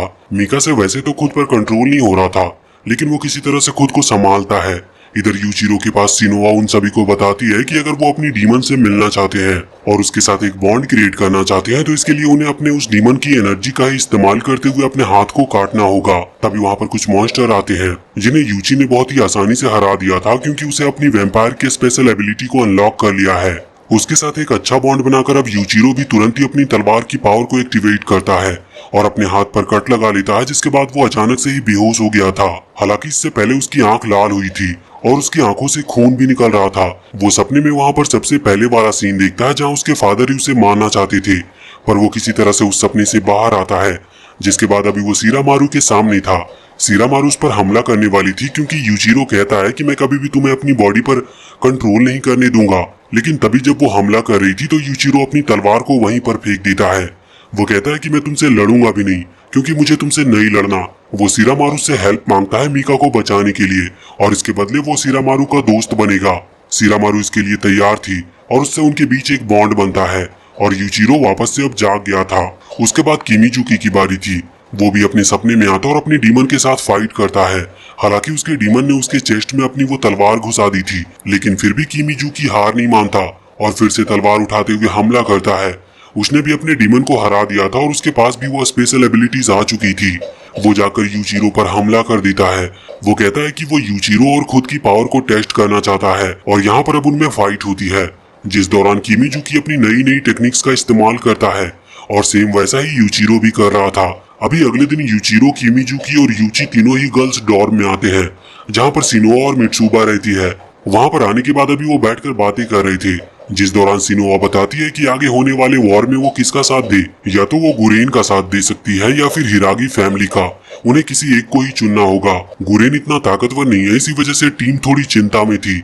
वैसे अभी हमें दूसरा सीन दिखाया जाता है जहाँ पर यूचिरो अभी सिनोआ से माफी मांग रहा था क्योंकि उसे पता चल चुका था कि उस दौरान वो एक मॉन्स्टर में बदला था, जिस दौरान उसकी मुलाकात पहली बार मीका से हुई थी। तब उसने सिनोआ पर भी हमला किया था। सिनोआ उसे माफ कर देती है। वैसे भी गुरेन और हिरागी फैमिली में भी उन्होंने गुरेन को चुना था। यूचिरो कहता है कि उसने मेरी मदद की थी, इस वजह से मैं उसे धोखा नहीं दे सकता और वैसे भी मुझे मीका को बचाना है। इसके लिए मुझे वैम्पायर वर्ल्ड के हिडन सीक्रेट्स को भी पता लगाना होगा। इसी वजह से मैं हिरागी फैमिली के साथ नहीं जाना चाहता। अब यहाँ पर उसकी पूरी टीम उसे सपोर्ट करती है और गुरेन का साथ देने का डिसाइड करती है। इधर वही मीका क्वीन के पास आता है। वो क्रल से कहता है कि आखिर वैम्पायर लॉर्ड यूचिरो को क्यों पकड़ना चाहते हैं, तो क्रल कहती है कि ये तुम्हारे सोचने का काम नहीं है। लेकिन इस पर मीका को गुस्सा आता और वो हमला कर रहा था, पर क्रल उसके अटैक को रोकते हुए कहती है कि वो उसे कभी नहीं हरा सकता।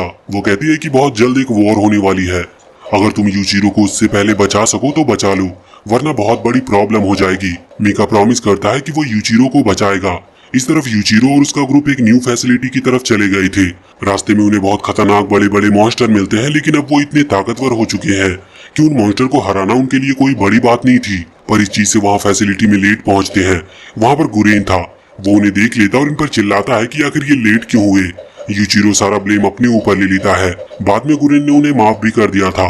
वो सभी सोल्जर को मोटिवेशन देता है और बताता है कि सिटी में बहुत सारे हाई रैंक वैम्पायर्स हैं और आज उन्हें उन सभी को खत्म करना है, जो कि इम्पॉसिबल टास्क है, लेकिन फिर भी वो आज ऐसा करने की कोशिश करेंगे क्योंकि उनके पास और कोई दूसरा चारा नहीं है। कुछ देर के बाद गुरेन यूचिरो को अपने ग्रुप से मिलवाता है। वो वहाँ यूचिरो की तारीफ कर रहा था क्योंकि उसने लेट आने का ब्लेम अपने ऊपर लिया। तभी यहाँ बाहर सिनोआ को यूचिरो के चीखने की आवाज आती है। वो और पूरा ग्रुप अंदर आता है तो वो यूचिरो को ऊपर बंधा हुआ देखते हैं। सिनोआ तुरंत ही उसे आजाद करने लगती है, लेकिन इतने में ही वहाँ पर स्मोक फैलने लगता है और वो सिर्फ एक इल्यूजन था। गुरेन कहता है कि तुमने सब लेट आने का ब्लेम खुद पर नहीं लिया, जबकि तुम इस ग्रुप के लीडर हो और तुम्हें डिसीजन लेना चाहिए था। सिनोआ कहती है कि वो एक अच्छी लीडर है, लेकिन गुरेन कहता है कि मैं ये कैसे मान लूं, हमें एक टेस्ट बैटल करना होगा। इसके लिए सिनोआ और बाकी वो लोग तैयार थे। अगले दिन में उनमें फाइट शुरू होती है, जिस दौरान हम देखते हैं कि वो गुरेन के साथी अभी यूचिरो के टीम मेंबर को बहुत ही आसानी से हरा रहे थे। हालांकि यूचिरो अभी गुरेन के साथ फाइट कर रहा था, जिस दौरान गुरेन उसके सर पर एक तलिस्मान लगा देता है। इससे यूचिरो अपनी स्पेशल पावर्स का इस्तेमाल नहीं कर सकता था, लेकिन वो तुरंत ही गुरेन की तरफ भागता है क्योंकि जैसे ही ये तलिस्मान ब्लास्ट करेगा तो वो मारा जा सकता है। इसीलिए वो गुरेन के पास भाग रहा था क्योंकि इस सिचुएशन में सबसे सही डिसीजन वही है। उसी समय वो दूसरा लड़का हमला करता है, पर यूचिरो उसके अटैक को रोक लेता है। तभी गुरेन ने यूचिरो के सिर पर से उस तलिस्मान को हटा दिया था। साथ ही इससे यूचिरो बेहोश हो चुका था। बाद में वो सिनोआ से कहता है कि उसका ग्रुप किसी काम का नहीं, वो कभी भी एक हाई रैंक वैम्पायर को हरा नहीं पाएंगे। सिनोआ और बाकी लोग भी इससे उदास थे।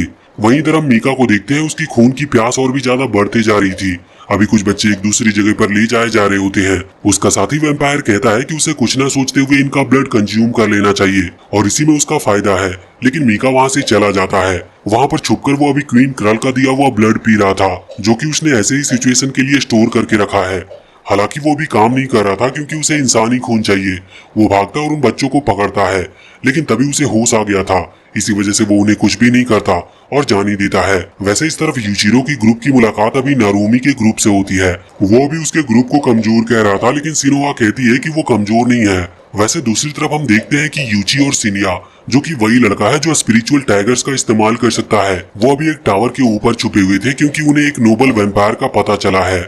यूचिरो और नारुमी का ग्रुप एक साथ उस पर हमला करेंगे और ये दोनों यहाँ से उन्हें बैकअप देंगे। अभी इन्हें वो नोबल वैम्पायर पहले मिल चुका था। ये हमला करते हैं, लेकिन नोबल वैम्पायर पहले इस चीज का पता लगा लेता है और अपने बटलर को आगे कर देता है। उसी दौरान यूचिरो और नारुमी के ग्रुप ने हमला कर दिया था। वो नोबल वैम्पायर बहुत ताकतवर था। वो सभी को अकेले ही संभाल रहा था, पर उसे भी इस चीज में तकलीफ हो रही थी और प्रॉब्लम तब बढ़ जाती है जब उसका एक हाथ कट जाता है और किमीजुकी उस हाथ को अपनी पावर से वेपराइज कर देता है। इससे उस नोबल वैम्पायर को बहुत गुस्सा आता है। वो हमला करने के लिए आगे बढ़ रहा था, पर तभी वहाँ पर यूची और सीनिया आ गए थे। वो वैम्पायर जानता था कि वो मारा जाने वाला है, हालांकि वो किसी के हाथों नहीं मारना चाहता था। इसी वजह से वो उनसे ही उनकी तलवार छीनते हुए खुद को मार लेता है। दूसरी तरफ वहाँ गुरेन ने भी एक नोबल वैम्पायर को हरा दिया था। तभी वहाँ पर एक लड़का आता है। वो बताता है कि उनकी भी फाइट एक नॉर्मल वैम्पायर से हुई। वो बहुत खतरनाक है, उसे हराना लगभग नामुमकिन है। यहाँ पर गुरेन समझ गया था कि ये शायद क्राउली की चाल हो सकती है। वो उन्हें ट्रैप में फंसाने की कोशिश कर रहा है। इसी वजह से वो वहाँ से वापस निकलता है सभी टीम को रीज्वाइन करने के लिए। दूसरी तरफ वहाँ पर नारुमी अभी एक दूसरी टीम को देखता है जो बहुत मुश्किल से बचकर आई थी। वह हैरान थी कि नारुमी की टीम पूरी तरह से सेफ कैसे है। नारुमी यहाँ पर यूचिरो के ग्रुप के बारे में बताता है। वो कहता है कि इन्हीं की मदद से हमने उस नोबेल वैम्पायर को हराया, वरना तो वो बहुत ही ताकतवर था। अब तभी वहाँ पर गुरेन आता है। वो कहता है कि अब हम नोबेल्स पर हमला नहीं करेंगे, हमें उन सर्वाइवर को बचाना है जिन्हें वैम्पायर्स ने पकड़ रखा है। गुरेन अहारा ग्रुप से कहता है कि वो लोग यहीं रुके, जब दूसरी टीम आ जाएगी तो उन्हें डायरेक्शन गाइड करते हुए वापस लौट जाए, क्योंकि उनकी टीम की हालत काफी खराब थी। अब अहारा वहीं पर रुकती है। दूसरी टीम कुछ देर में वहाँ पर आ गई थी, लेकिन तभी वहाँ पर वैम्पायर के हेलीकॉप्टर्स आना शुरू होते हैं। अहारा उन्हें शूट करती है जिससे कि वो दूसरी टीम को बचा सके, लेकिन उसके अंदर से कुछ वैम्पायर नीचे आ गए थे। उनमें मीका भी था। मीका अहारा को उठाकर नीचे गिरा देता है। वो जानती थी कि ये लोग उन्हें जिंदा पकड़ना चाहते हैं। इसी वजह से वो अपने सभी साथियों से कहती है कि वो खुद को मार सकते हैं, जिसके बाद वो एक गोली खाते हैं और मारे जाते हैं। और अब अहारा भी ऐसे ही करने वाली थी, लेकिन मीका उसे रोक लेता है। मीका उससे यूचिरो के लोकेशन के बारे में पूछता है, लेकिन अहारा ये सुनकर शॉक थी। मीका ने ये चीज बहुत धीरे से पूछी थी। आहारा कुछ नहीं बताती तो मीका वहाँ से जाने लगता है, पर तभी वो उसकी गर्दन पर चाकू रख देती है और वो उसे धीरे से बताती है कि वो सभी डीमन आर्मी के मेंबर के साथ शायद क्राउली की तरफ गया है सभी सर्वाइवर को आजाद कराने के लिए। वैसे इसके बाद मीका ने उसे टाइट पकड़ के नीचे गिरा दिया था। वो वहाँ से जा रहा था, लेकिन उसके साथी कहते हैं कि हमें इसे ले चलना चाहिए, लेकिन इससे आहारा को गुस्सा आता है। वो उन पर शूट करने वाली थी, पर तभी मीका घूमते हुए उसे बीच में से काट देता है। वहाँ दूसरी तरफ गुरेन और बाकी सभी उस जगह पर पहुंचते हैं जहाँ क्राउली है, तो वहाँ वो सभी इंसानों को बंधा हुआ देखते हैं। ये सिर्फ एक ट्रैप था, इस वजह से वो डायरेक्ट हमला नहीं करते, वो छुपकर हमला करते हैं। लेकिन अभी गुरेन की फाइट डायरेक्ट ही क्राउली के साथ हो जाती है। वो एक हाई रैंक वैम्पायर है, इसलिए उसे हराना लगभग इनके लिए नामुमकिन था। तभी यहाँ पर सीनिया आता है, लेकिन गुरेन और सीनिया मिलकर भी दोनों क्राउली को हरा नहीं पा रहे थे। उनकी हालत बहुत खराब थी और वो भागने की कोशिश भी करते हैं, लेकिन क्राउली उन्हें पकड़ लेता है। सीनिया ने इस दौरान कई बार अपने उस स्पिरिचुअल टाइगर का इस्तेमाल भी किया था, जिससे उसकी एनर्जी खत्म होती है, लेकिन क्राउली को कुछ भी नहीं होता। अब वहाँ पर यूजीरो का ग्रुप आता है। उसका ग्रुप पूरा कोशिश करता है कि वो सीनिया और गुरेन दोनों को ले जा सके, लेकिन गुरेन को खुद क्राउली ने अपने एक हाथ से पकड़ रखा था। वो लोग किसी तरह से सीनिया को वहाँ से दूर हटा लेते हैं। यूचिरो गुरेन को भी बचाना चाहता था, लेकिन सीनिया कहता है कि नहीं, हमारे पास भागने के अलावा और कोई चारा नहीं है। इसी वजह से यूचिरो को थोड़ा बहुत लड़कर वहाँ से निकलना पड़ता है। वैसे अब तभी वहाँ पर गुरेन की टीम भी आ चुकी थी। वो अपने इल्यूजन पावर का इस्तेमाल करते हुए इन्हें ट्रैप करने की कोशिश भी करते हैं, पर वो भी क्राउली के सामने टिक नहीं पा रहे थे। और साथ ही साथ अब क्राउली के 2 और असिस्टेंट भी वहाँ पर आ गई थी, जिन्हें हराना नामुमकिन था। इसी वजह से गुरेन कहता है कि तुम लोगों को यहाँ से निकलना होगा। हालांकि वो अपने दोस्तों को धोखा नहीं देना चाहती थी, पर सिचुएशन के हिसाब से उन्हें यही डिसीजन लेना पड़ता है। बाहर उनकी मुलाकात वहाँ यूचिरो और बाकी सभी से होती है। अभी यहाँ पर सीनिया तो यूचिरो पर बहुत गुस्सा था उसके एक्शंस को लेकर, पर यूचिरो कहता है कि उसे गुरेन को बचाना है, क्योंकि वैम्पायर वर्ल्ड से निकलने के बाद सिर्फ गुरेन ने ही उसे सहारा दिया था। वो उसे इस तरह से धोखा नहीं दे सकता। वो यहाँ पर वो खास 2 पिल खाने वाला था, जिनसे उनकी पावर बढ़ती है। मित्सुबा और सिनोया उसे रोकने की कोशिश करते हैं, लेकिन वो ऐसा कर नहीं पाते, क्योंकि यूचिरो ने वो पिल्स खा ली थी। इसके बाद उसकी पावर बढ़ती है, लेकिन अचानक से वो बेहोश हो गया था। वैसे इसके बाद अब वो अपनी स्पिरिट वर्ल्ड में आ गया था, जहाँ पर वो सीरामारू से हेल्प मांगता है गुरेन को बचाने के लिए। लेकिन सीरामारू कहती है कि वो पहले ही मारा जा चुका है, अब तुम क्या करोगे। लेकिन ऐसा वो यूचिरो के लिए कह रही थी, क्योंकि उसने 2 पिल्स एक साथ खा ली है। वो बताती है कि सिर्फ एंजल्स उसे जिंदा रखने की कोशिश कर रहे हैं, लेकिन यहाँ पर यूचिरो को कुछ भी ज्यादा समझ नहीं आ रहा था। तभी सामने वो एक ट्रम्पेट देखता है और वो उसकी तरफ बढ़ने लगा था। सीरामारू बताती है कि उसे इसे नहीं छूना चाहिए, क्योंकि ये इविल पावर को बिलोंग करता है। अगर यूचिरो ने इसे बजाया तो इससे असली डीमन की पावर एक्टिवेट होगी, जिन्हें यूचिरो नहीं संभाल सकता।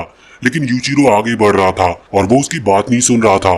इसी वजह से सीरामारू उस पर हमला करती है और कहती है कि ठीक है, फिर मैं तुम्हें 2 मिनट के लिए अपने पावर देने के लिए तैयार हूँ, पर अगर तुम 2 मिनट तक इन पावर से इन्हें नहीं हरा पाए तो इसके बाद वो डीमन तुम पर हावी हो जाएगा और तुम खुद एक डीमन बन जाओगे और तुम्हारी बॉडी मैं पोजेस कर लूंगी। यूचिरो इसके लिए मान जाता है। वहाँ बाहर यूचिरो की पावर बढ़ चुकी थी। वो सभी को अपने पास से अलग करते हुए सीधा उस जगह पर भागता है जहाँ पर क्राउली ने गुरेन को पकड़ रखा है। वहाँ पर उसके वो 2 असिस्टेंट भी थी।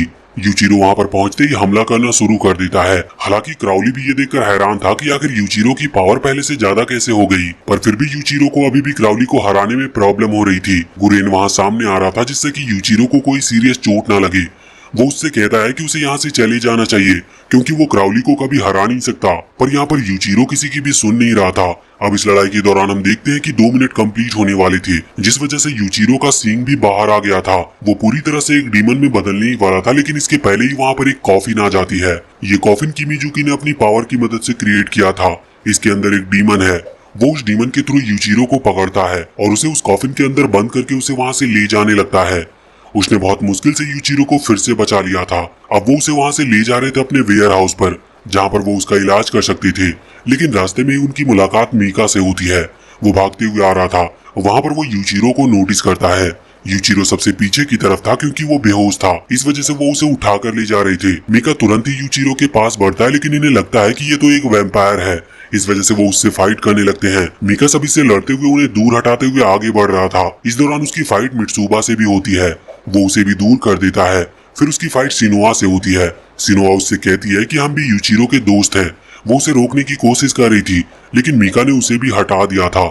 इस लड़ाई में मीका को बहुत सारी चोटें लगती है, लेकिन किसी तरह से वो यूचिरो के पास पहुंच चुका था। अभी सीनिया और बाकी सभी हमला करने ही वाले थे और उनके सामने मीका टिक नहीं सकता था। लेकिन तभी अचानक से सिनोआ आगे आकर उनके अटैक को रोक देती है। उन्हें समझ नहीं आता कि आखिर वो एक वैम्पायर का साथ क्यों दे रही है, लेकिन तभी सिनोआ मीका से कहती है कि वो यूचिरो को यहाँ से लेकर जाए। मीका वहाँ से चला जाता है, जिसके बाद सिनोआ अपने अटैक को रोकती है। अब तभी एक मेंबर उसे मारकर नीचे गिराता है और वो उसे जान से भी मारने वाला था, लेकिन तभी नारुमी उसे रोक देता और कहता है कि ये समय लड़ने का नहीं। हालांकि किसी को भी समझ नहीं आ रहा था कि आखिर सिनोआ ने एक वैम्पायर की मदद क्यों की। वैसे ये अभी अपनी प्रॉब्लम में फंसे हुए थे, क्योंकि यहाँ पर और भी वैम्पायर आने लगे थे। वो उनसे लड़ते हैं और उन्हें हराते हैं, पर और फोर्स ना आ जाए इसके पहले उन्हें यहाँ से निकलना था। दूसरी तरफ हम वहाँ पर मीका को देखते हैं, जिसे खुद तो बहुत चोट लगी थी, लेकिन फिर भी वो यूचिरो की बॉडी को उठाते हुए ले जा रहा था। रास्ते में फिर से उसे वो खून की प्यास लगती है और उसे सामने एक टूटे हुए मॉल से कुछ बच्चों की चीखने की आवाजें आती है। वो तुरंत वहाँ पर भागता है। उसने एक बच्चे को पकड़ लिया था। वो बच्चा उसे मॉन्स्टर कह रहा था और तभी मीका के सेंसेस वापस आ जाते हैं, जिसके बाद वो उसे छोड़ देता है। हालांकि फिर वो यूचिरो को वहाँ पर लेकर आता है। अभी वो फिर से इस तरह से रिएक्ट न करे और गलती से यूचिरो को चोट न पहुंचा दे। इसी वजह से वो यूचिरो को वहीं पर रखकर वहाँ से थोड़ा दूर बैठ गया था। अभी यूचिरो अपने स्पिरिट वर्ल्ड में सीरामारू के साथ था। अभी सीरामारू यहाँ उसे बताती है कि किमीजुकी ने उसे सही टाइम पर रोक लिया, जिस वजह से वो डीमन नहीं बन पाया, इसीलिए वो मरा नहीं। वो फिर से उठ जाएगा, लेकिन उसे टाइम लगेगा। यूचिरो पूछता है कि क्या उसके दोस्त ठीक है। इस पर सीरामारू कहती है कि अभी वो ये सब नहीं बता सकती, वो सिर्फ अपनी आंखें खोलकर ये चीजें देख सकता है। कुछ ही देर में यूचिरो को होश आ जाता है। होश में आकर वो वहाँ पर मीका को देखता है और यहाँ पर मीका की वो खून की प्यास फिर से बढ़ी हुई थी। इस वजह से वो बहुत तकलीफ में था। उसके मुंह से खून भी निकल रहा था। यूचिरो कहता है कि तुम मेरा ब्लड पी सकते हो, लेकिन मीका तुरंत ही दूर हट जाता है। लेकिन अब यूचिरो ने अपने हाथ पर कट लगा दिया था। वो कहता है कि इससे मुझे कुछ भी नहीं होगा और तुम भी बच जाओगे। पहले तो मीका इस चीज के लिए तैयार नहीं था, लेकिन फिर वो खुद पर कंट्रोल नहीं कर पाता और यूचिरो के ब्लड को पी लेता है। हालांकि इससे फाइनली अब वो एक इमोर्टल वैम्पायर बन चुका है। इसका मतलब उसे जो चोट लगी है वो अपने आप ही हील होना शुरू हो जाएंगे, जैसे कि बाकी वैम्पायर के साथ होता था। वैसे इसके बाद अब वो आगे बढ़ गए थे। रास्ते में मीका यूचिरो को समझाने की कोशिश करता है कि उसे अब इंसानों से दूर रहना होगा, क्योंकि वो उसका फायदा उठाना चाहते हैं। लेकिन यूचिरो अभी अपने दोस्तों को ही ढूंढ रहा था। अब वैसे तो मीका थोड़ा फोर्सफुली भी उसे मनाने की कोशिश करता है, लेकिन जब यूचिरो नहीं मानता तो मीका फाइनली उसे बताता है कि वो नियरेस्ट फैसिलिटी की तरफ गए होंगे। अब वो दोनों ही वहाँ पर जाने लगे थे एक गाड़ी का इस्तेमाल करते हुए। रास्ते में मीका बता रहा था कि इंसान और वैम्पायर यूचिरो को सेम रीजन की वजह से पकड़ना चाहते हैं। वो चाहते हैं कि वो उसके मिस्टीरियस पावर का इस्तेमाल करे। वैसे वहाँ दूसरी तरफ नियरेस्ट फैसिलिटी पर पहुंचने के बाद सभी सिनोआ पर गुस्सा कर रहे थे, यहाँ तक कि वो उस पर हमला भी कर रहे थे, पर सिनिया सभी को रोक देता है। वो कहता है कि हमें किसी को मारने की परमिशन नहीं है और इस तरह की सिचुएशन में तो बिल्कुल भी नहीं, क्योंकि हम नहीं चाहते कि हमारे ही लोग कम हो जाए। अभी नियरेस्ट फैसिलिटी पर कोई भी नहीं था, जबकि वहाँ पर और भी लोगों का होना जरूरी था, तभी तो उन्हें इंस्ट्रक्शन मिलेगी। उसी समय सिनिया कहता है कि हमें कुछ सोचना होगा, क्योंकि हमें गुरेन को भी रेस्क्यू करना है जब तक यहाँ पर दूसरी स्क्वाड नहीं आ जाती। जब तक यहाँ पर दूसरी स्क्वाड नहीं आती तब तक हम इस चीज पर प्लानिंग कर सकते हैं कि आखिर हम गुरेन को कैसे बचाएंगे। वहाँ दूसरी तरफ गुरेन को अभी बहुत मारा जा रहा था। वो उससे पूछ रहे थे कि उनके जो साथी है वो कहाँ पर छुपे हैं, लेकिन गुरेन उन्हें कुछ भी बता नहीं रहा था। हालांकि कुछ देर पिटने के बाद वो बेहोश भी हो जाता है और बेहोशी में वो अपने डीमन को सामने देखता है। वो कह रही थी कि अगर वो चाहे तो वो उसे अपनी पावर दे सकती है, जिससे गुरेन यहाँ से बचकर निकल जाएगा। इस पर गुरेन ने हाँ कर दी थी। वो अपनी डीमन की पावर का इस्तेमाल तो करता है, लेकिन वहीं पर क्वीन क्रल भी आ जाती है, जो कि बहुत ही आसानी से गुरेन को हरा देती है। साथ ही वो उससे पूछती है कि अगर उसके दोस्त कहाँ छुपे हैं। अब गुरेन मजबूरी में या फिर कुछ सोचकर बता देता है कि वो यहाँ से बहुत दूर वाली फैसिलिटी में छुपे हैं। उसने लोकेशन भी बता दी थी। इस वजह से क्रल सभी को उन पर हमला करने के लिए भेज देती है। वहाँ दूसरी तरफ अभी उस फैसिलिटी में हम देखते हैं कि वहाँ बहुत सारे हेलीकॉप्टर्स आना शुरू हो गए थे। वो समझ गए थे कि उन पर हमला हो रहा है, लेकिन तभी वो नोटिस करते हैं कि ये हेलीकॉप्टर तो हिरागी फैमिली का है, जिनके अंदर वहाँ उनका लीडर कायोरिटो बैठा था। वो बाहर आता है तो सिनिया उसे सारी बात बताता है कि गुरेन को पकड़ लिया गया है। उन्होंने कोशिश की, लेकिन वो उसे आजाद नहीं करा पाए। वैसे अब तभी वो ऑर्डर देते हुए वहाँ पर एक मिस्टीरियस कंटेनर निकलवाता है। सिनिया को लगता है कि शायद वो कुछ इविल प्लानिंग कर रहा है, इसी वजह से उसने अपना वेपन निकाल लिया था। पर तभी कायोरिटो के साथी उसे रोकते हैं। यहाँ पर नारुमी भी आगे आकर हमला करने के लिए तैयार था, लेकिन उसके टीममेट उसे पकड़ लेते और हमला करने से मना करते हैं। पर इतने में ही अचानक से कायोरिटो ऑर्डर देता है इस पूरी टीम को खत्म करने का, जिसके बाद उस कंटेनर के अंदर से अचानक से बहुत सारी चेन निकल कर आती है, जो कि यहाँ नारुमी की टीम की बॉडी के आर पार हो चुकी थी। वैसे नारुमी अभी जिंदा था, इस वजह से वो हमला करने के लिए आगे बढ़ता है, लेकिन फिर फाइट शुरू हो जाती है। तभी उसे बचाने के लिए वहाँ पर यूचिरो के टीम के सभी मेंबर आ गए थे। वो उनसे लड़ रहे थे, लेकिन कायोरिटो के उस कंटेनर से मुकाबला करना बहुत मुश्किल था। उसके अंदर से जो चेन निकल रही थी वो कितनी भी दूर तक जा सकती थी। वैसे वहां पर यूचिरो और मीका भी पहुंचते हैं। मीका कहता है कि सभी को यहाँ से जाना होगा, वो लड़ नहीं सकते, पर यहाँ पर यूचिरो कायोरिटो से लड़ने के लिए चैलेंज करता है। हालांकि अब उनमें लड़ाई हो पाती इसके पहले ही वहाँ पर वैम्पायर की पूरी आर्मी आ चुकी थी। उनमें फाइट शुरू होने लगी थी, जिस दौरान हम देखते हैं कि गुरेन भी उनके साथ था। वो अभी अपने सेंसेस में नहीं था, इस वजह से वो यहाँ पर यूचिरो पर भी हमला कर देता है। वो उसके अटैक को रोकता है। इसी दौरान मीका वहाँ पर आकर उससे लड़ना शुरू कर देता है। गुरेन ताकतवर था, लेकिन मीका भी कम ताकतवर नहीं था। दूसरी तरफ वहाँ वो कंटेनर अभी सभी पर हमला करते हुए उनके ब्लड को एब्जॉर्ब कर रहा था, और इस तरफ अभी यूचिरो भी गुरेन पर हमला करता है और उसे रोकता है। हालांकि वो उसे मार नहीं सकता था, इसी वजह से वो उसे फिर से होश में आने को कह रहा था, पर तभी गुरेन अचानक से उसे अपनी तलवार मार देता है। वैसे वहां दूसरी तरफ वो कंटेनर जितना ब्लड उसे चाहिए था उतना ब्लड एब्जॉर्ब कर चुका था, तो वो ब्लास्ट हो जाता है और उसके अंदर से एक एंजल एक ट्रम्पेट को लेकर निकलती है। यहाँ पर किमीजुकी नोटिस करता है कि ये तो उसकी सिस्टर है जो कि हॉस्पिटल में थी। उसे कुछ भी समझ नहीं आ रहा था। अचानक से उसकी वो सिस्टर जो एंजल थी वो कन्वर्ट होकर एक मॉन्स्टर में बदल जाती है और वो वहां पर छोटे छोटे और भी मॉन्स्टर्स को लाती है। वो छोटे मॉन्स्टर्स अभी वैम्पायर पर हमला कर रहे थे, लेकिन इसके साथ साथ वो ह्यूमन सोल्जर को भी खा रहे थे। वैसे ये छोटे मॉन्स्टर उस एंजल के ब्लड से बने थे और ये ब्लड कायोरिटो ने अभी कुछ नीडल्स के इस्तेमाल से उसकी बॉडी से निकाला था। यहाँ पर किमीजुकी अपनी सिस्टर की तरफ आगे बढ़ रहा था। वो लोग उसे रोक रहे थे, पर वो रुकने को तैयार ही नहीं था। वहीं इधर हम यूचिरो को देखते हैं, जिसकी हालत अभी थोड़ी खराब सी थी। इसी वजह से मीका उसे वहां से दूर ले जा रहा था, क्योंकि यहाँ रुकना उसके लिए सेफ नहीं था। लेकिन यहाँ पर यूचिरो कहता है कि वो अपने दोस्तों को ऐसे धोखा नहीं दे सकता। उसी समय एक मॉन्स्टर आकर मीका पर हमला करता है। मीका की चोट यहाँ पर ठीक नहीं हो रही थी, इसीलिए यूचिरो उससे कहता है कि वो यहीं पर इंतजार करे, और यूचिरो तुरंत ही तलवार उठाता है और अपनी बॉडी में घुसा देता है। जिसके बाद वो अपनी स्पिरिट वर्ल्ड में आ चुका था। वहाँ सीरामारू उससे कहती है कि अब हम कुछ भी नहीं कर सकते, लेकिन तभी यूचिरो वहाँ उस ईविल ट्रम्पेट के पास आता है, जिसे बजाने के लिए सीरामारू ने उसे मना किया था। यहाँ पर वो उसे उठाता और उसे बजाने लगता है, जिसके बाद अचानक से उसकी बॉडी से फिर से वही डार्क और वो स्पाइक्स निकलना शुरू हो जाते हैं और वो फिर से पहले की तरह एक मॉन्स्टर में बदल चुका था। वो यहाँ उस एंजल पर हमला करता और बहुत ही जल्द उसे हरा भी देता है, और इसी दौरान वो नीचे कायोरिटो पर भी हमला करता है। कायोरिटो को लग रहा था कि वो यूचिरो को रोक लेगा, लेकिन वो वहाँ से दूर जाकर गिर गया था। हालांकि यूचिरो ने अपनी पावर का कुछ ज्यादा ही इस्तेमाल कर लिया था, इस वजह से अब वो वहीं पर बेहोश हो गया था। तभी वहाँ पर क्वीन क्रल मीका से कहती है कि वो किसी भी तरह से यूचिरो को बचाए, लेकिन अब तभी वहाँ पर क्राउली और फेरिड आ गए थे। वो यहाँ पर क्रल पर हमला करते हैं और फेरिड किसी तरह से क्रल पर जंप करते हुए उसके ब्लड को पीना शुरू कर देता है। यहाँ पर क्रल अनकॉन्शियस हो गई थी, या तो वो मारी गई या बेहोश हुई है, इस चीज हमें बताई नहीं जाती। लेकिन फेरिड कहता है कि अब से वो वैम्पायर का नया लॉर्ड बन चुका है, इसका मतलब अब सभी उसी के ऑर्डर को मानेंगे। वैसे वहाँ दूसरी तरफ सिनोआ और बाकी सभी ने यूचिरो और किमीजुकी को उठा लिया था। किमीजुकी भी अभी अनकॉन्शियस हालत में था। वैसे नारुमी अभी उनकी मदद कर रहा था। उसने एक वॉल क्रिएट कर दी थी जिससे कि वो कुछ देर सोल्जर को रोक सके, लेकिन वो सोल्जर सब उन्हें घेरने की कोशिश कर रहे थे, और ये सोल्जर कायोरिटो के हैं। वो चाहता है कि वो यूचिरो को पकड़े, क्योंकि अभी उसे उसकी पावर चाहिए। लेकिन तभी वहाँ पर मीका उन सोल्जर्स को आकर हटाता है और कहता है कि वो लोग उसके साथ चले। अब वो सभी वहाँ से भागते हैं।